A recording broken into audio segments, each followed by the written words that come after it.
مركز مدينة جمعة سحيم يستقبل زائريه بهذا السوق المخصص لبيع المتلاشيات. هنا عشرة الباعة يعرضون بضائع قديمة ومتهالكة بطريقة عشوائية. قد يجد الباعة هنا زبائن أوفياء لسلعهم، لكنهم لا يجدون من بين الساكنة وأصحاب المحلات المجاورة من يستحسن ما سببه من مشاكل باحتلالهم لهذا المكان. يجون الناس هنا والتي يحطوا باش يستافدوا يبيعوا ويشروا هذاك الشيء، ولكن السلطات المحليه يعني ما اضطرش انها تخصص لهم واحد المكان اللي كانت مخصصه لهم في السوق الاسبوعي، داخل السوق الاسبوعي. من بعد يعني ولات كتخصص لهم واحد يعني تقريبا واحد 10 دراهم في اليوم، يعني باش تستافد الجماعه. اولا كيشوه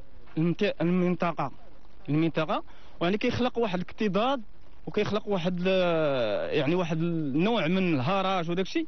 وهذا الشيء بزاف راه غادي وكيتنشى بزاف. داروا لينا هنا حبسوا لينا لا الناس من يدوزوا ولا نظافه بقات ولا شي حاجه والو. هذه مده واحد 6 شهور.